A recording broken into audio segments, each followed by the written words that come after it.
right, the Green Bay Packers. This is a team that is really, really good. I have them second in my power rankings still, and I think they're one of the better teams in football. But this is a flawed time with the NFL, and these are flawed teams right now. And the Packers are no different. There are vulnerabilities here. So we're going to go through it. We're going to start off with the offensive side of the ball. Matt LaFleur will do a lot of stuff before the snap to play with the eye discipline.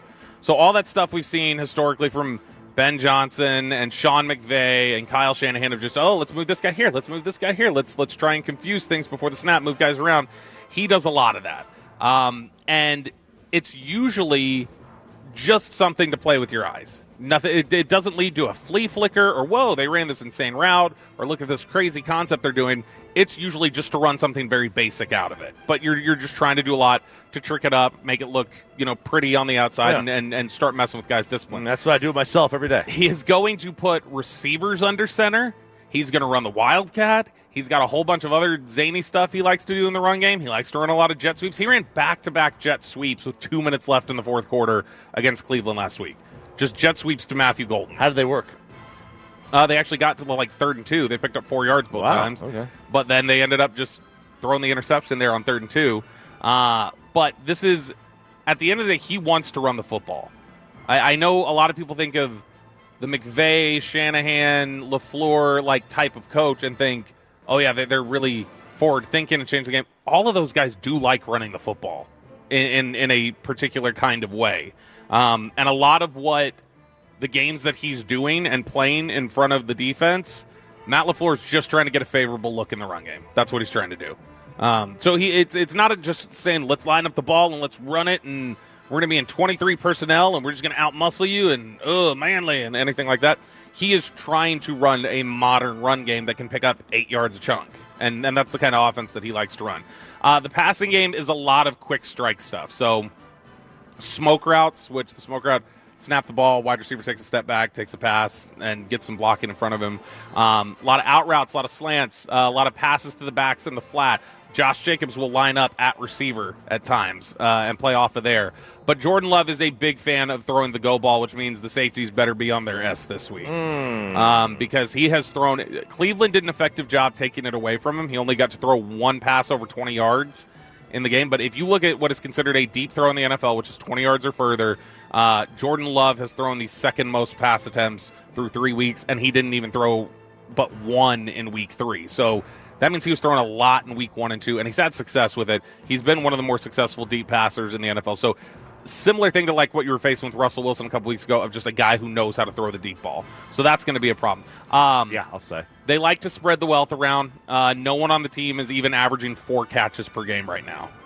There is not a single player on the team who is averaging 4 catches per game for 3 weeks. That's Tucker Kraft, the tight end. They got too many guys. Tucker Kraft, the tight end, who is one of Aiden's favorite players, our video producer back at the station, big Green Bay Packers fan, Aiden Butler. Man, Aiden would like a guy named Tucker. Yeah. Aiden looks like he could be a Tucker. Yeah. Now that I think about it. But Aiden, he could be a Tucker. But Tucker Kraft is their leading receiver with 11 catches. Ross could see it. He sees it. He's shaking his head. 11 catches. Tucker. Through 3 games is their leading receiver in Tucker Kraft. He's the top target at tight end, but at receiver, Romeo Doubs, Dontavian Wicks, Matthew Golden, who there was a lot of chatter that he could have been the pick for the Cowboys in the first round if they didn't have the board fall the way that they wanted to. Those are all really good options, and they all do different varying things. Doubs and Kraft are the third down targets for Jordan Love. Wicks brings a little bit more electricity. He's a really dynamic player. He's somebody who they like to get the ball in space to do some different things. And then Matthew Golden's the vertical threat. And a little bit of a gadget player because, like I said, they'll run the reverses to him or the jet sweeps. The concern this week, you know how last week I was like, I'm terrified, or 2 weeks ago I was like, I'm terrified what it'll look like if Malik Neighbors out there, if the Giants can block things up. And I'm terrified what it'll look like when Roma Dunze can just run free out there. And we've had those issues. This week it's Matthew Golden, who does not have a bunch of stats, but he is a ridiculous burner. Like the kind of acceleration that he has off the line of scrimmage to be able to get vertical and really stress some of their coverage issues. I'm going to say this. I'll put it on the line, RJ Choppy. Whoa.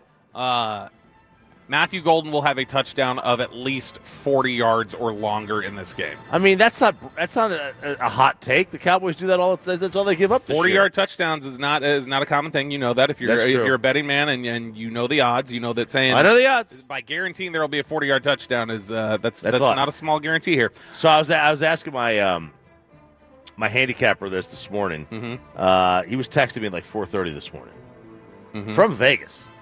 What a guy! I know. He said Cleveland is the best defense in the league by far, especially at home. Green Bay held Detroit to nothing, ran roughshod over the Commanders, and the Cows almost gave up 40 to a guy who doesn't have a job anymore. I don't know how to tell you how this game's going to go.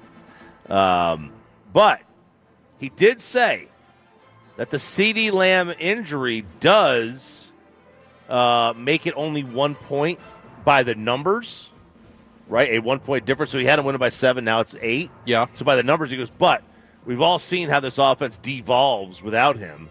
So obviously the numbers don't bear out his actual impact. So if you're going to bet, if you're thinking of taking the Cowboys, remember, CD might not move the betting line more than a point, but the way this team operates, that offense devolves without a key piece. Throw in 2 guys on the offensive line being injured. And 2 guys struggling. And this thing could get ugly. Yeah, and we're about to switch to the defensive side of the ball. You're not going to like what I'm going to have to say about how the Cowboys offense should play over the next few weeks. Oh, boy. We'll get to that here in just a second here as we take a look inside the film room at the Green Bay Packers. They design a lot of runs for Jordan Love. Yeah. It's not just scrambling. It's designed stuff for him. He will scramble, too, and he will run if necessary. He doesn't look to bail out and get out of there quickly, but I mean, if he needs to run, he'll go, and he can absolutely hurt them with his legs. So some of the stuff we saw with Jalen Hurts in Week 1, where it's just like, my gosh, he's just scrambling free, they're going to have to watch out for that. The offensive line is not great in pass protection, and when Jordan Love is pressured, he has problems. He still looks like a young quarterback when pressure gets in his face. So there's a lot of vulnerability on the interior in particular, which means Osa Odigizua, Kenny Clark, Matt Eberflus, and your scheme that says get the defensive tackles upfield better be this week.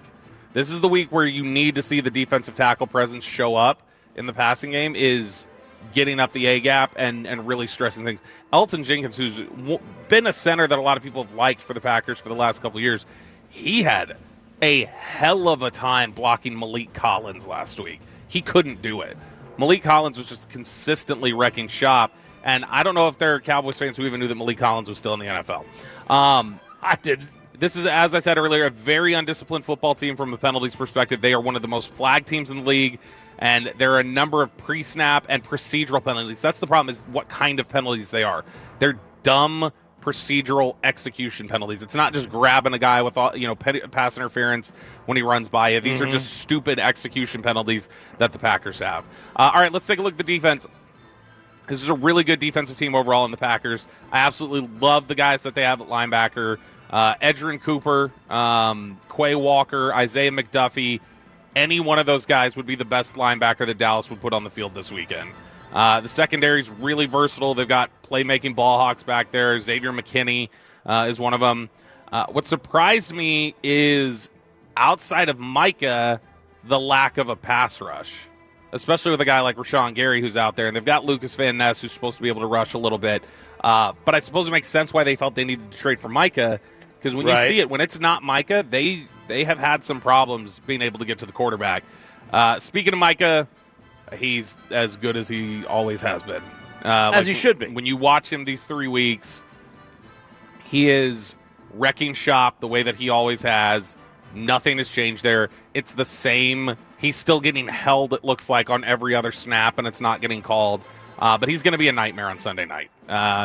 That is a guy who does not seem to feel any ill effects from the back injury, unlike you, Chop. I'm definitely getting ill effects. That's for dang sure. Their corners are a little grabby in coverage. The physicality has gotten them flagged on a couple different instances. And, again, they're bad timed penalties.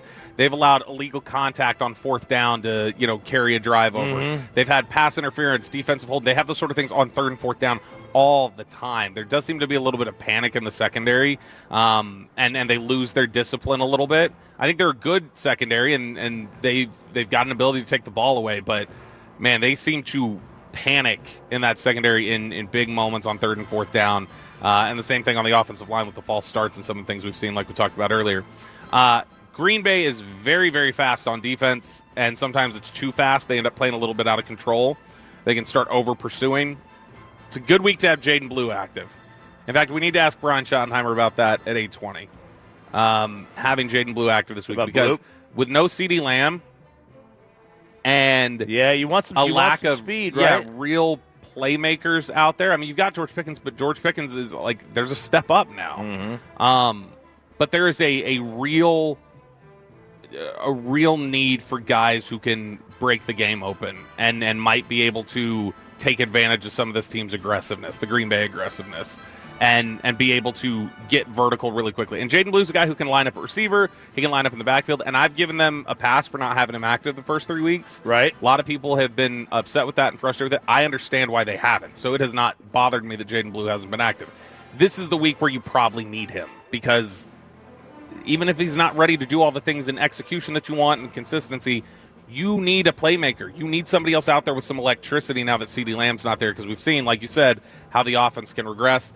Dallas needs to be really physical in this game. What you see on tape with the Packers is that the more you turn it into a brawl, they wear down and get exhausted. That was really on display against the Browns last Sunday. Cleveland was a very physical team, and by the time that fourth quarter rolled around, they looked just tired. Now, let me ask you this. Do most teams crater when they lose a major piece, or do we crater more? I mean, anecdotally, I'd just be thinking this over in like small instances. I can't think of large data sets, but I mean, Buffalo was fine when they got rid of Stephon Diggs. I know that. I'm trying to think of other instances of it. Like, I know of guys who have gone out, but obviously I don't remember how it impacted their offense the same way like it did with Dallas. But yeah, I mean, they need guys to step up. They need guys to make plays. And that's one of the reasons you went and got George Pickens. In theory, this is supposed to be the guy that steps up. Even with that said, and this is the final note here in the Packers film review, the Cowboys probably need to run the football for the next 4 weeks, Chubb. This needs to be a Bill Parcells, Otis Anderson offense. Well, look, I mean, their best defense is their offense at this point. Like, just control the clock, right? I don't think they can win this game passing the football without CeeDee Lamb.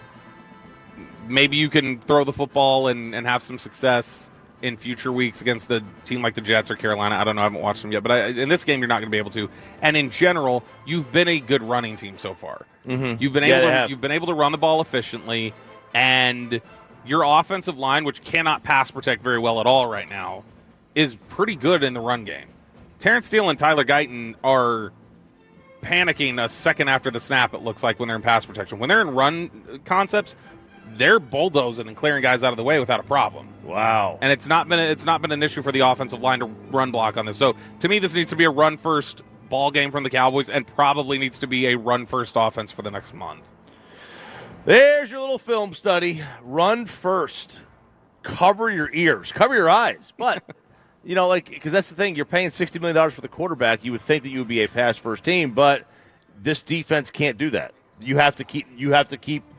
What you got to limit. Green Bay can get no more than how many possessions in this game for the Cowboys to win? 9. I'm not counting kneel downs. 9, 8 or 9. 8 or 9, and usually what's about 11 or 12 is against the number? This defense. Yeah, yeah, 8 or 9. Yeah, they held Philly to 8 in Week 1. For example, that was their best performance. Yeah, and that was the game where they kept things the closest. A couple notes before we get to the junk drawer, though, Chop. Deron Bland and Trayvon Diggs both full participants Thursday at practice. That seems to be trending the right way for the cornerbacks to be healthy. And then we talked about Dak Prescott, George Pickens, the connection that they're going to have. Communication's obviously been a problem in the secondary. You hope that's not the case with the offense, especially when you've got a new quarterback and receiver connection. And Dak was talking about this yesterday. George Pickens and Dak Prescott both spoke to the media, and the question was up between both of them, just like, where's the communication at? And Dak was talking about how communication's always an ongoing process of growth, so you're always getting better at things, and there's always things you can fix.